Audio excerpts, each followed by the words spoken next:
Thought I'd do a little quick video walk around of the Asta Gear Hidden Mountain 1.5. It's an Aliexpress tent for about 100 quid.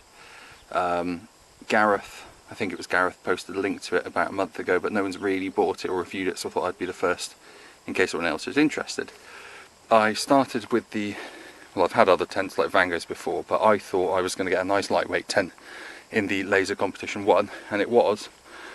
But after 2 nights in it, at 6'2", I found it completely useless for me.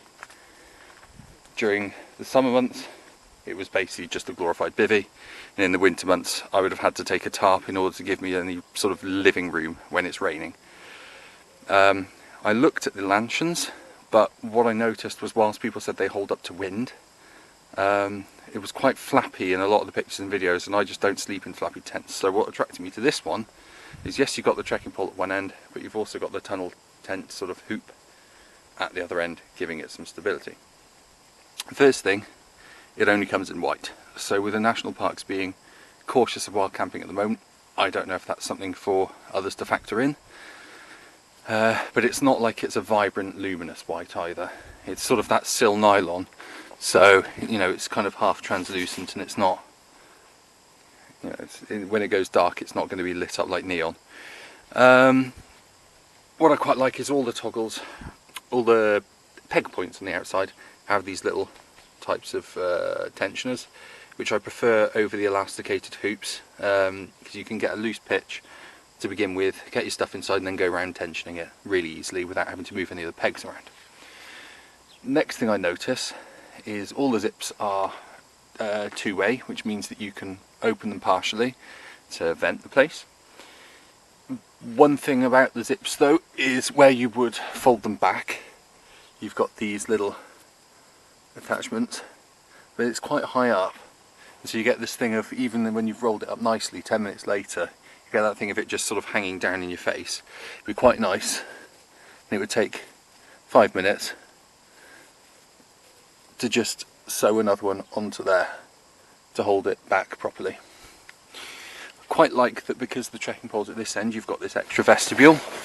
The Aliexpress picture had a very small woman sat where my rucksack is facing to the fly sheet. I'm probably not going to do that, but when it's pouring with rain I can at least put my stove here, open this area up and cook, you know, and I can sit here comfortably sat upright, I don't know, watching a film or something if I really want to, or reading a book.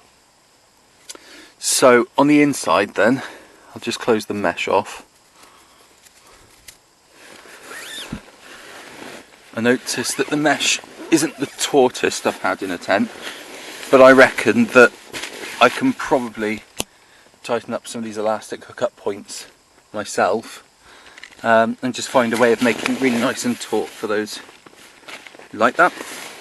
In terms of length, it's got plenty of length for me. Yes, my toes do touch the end where the mesh slopes up, but actually I find that regardless of what tent I'm in, really, unless it's a family tent, I'm just going to have that problem at 6'2", and the gap between the inner and the outer is quite large, and so I'm not really worried about my feet touching the inner in this sense.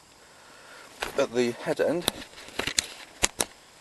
I've got loads of height because my head's right next to the trekking pole, and so I find that when I'm sleeping in flappy tents, quite often you find in most tent designs as well that the fly sheet comes down by your head, and so the fly sheet may be here next to your head, it's flapping away in the wind and I just can't sleep. Well, with the height of the tent, I think that's going to be much more comfortable to sleep in.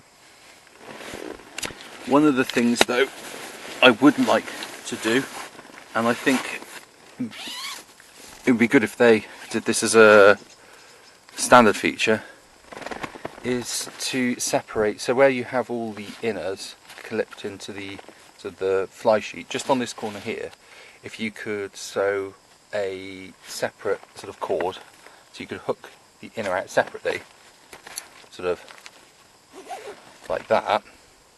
I mean, then you can unpeg the outer fly sheet and roll it back, sort of how where you have like the Van Gogh Helvellyn's or the, I think it's the Terra Nova Quasars, you sort of have your head unzipped and you can open up the fly sheet that way too, as opposed to just sideways this way. You can really roll it back and get a panoramic view. And all that would take there's a simple pegging point there for the inner so that it's not clipped into the outer directly, and you can do that yourself. So overall I do like this tent, and I think it's going to do what I want it to, which is be something that's 1.35 kilos for me when I've added in a couple of extra guy lines and cords and things like that. It's not as light as the Lanshans, but I wanted something a bit more stable, a bit less flappy. I think it ticks all the boxes for someone 6'2" who wants a lightweight tent but also wants some comfort and doesn't want to sleep in a bivvy.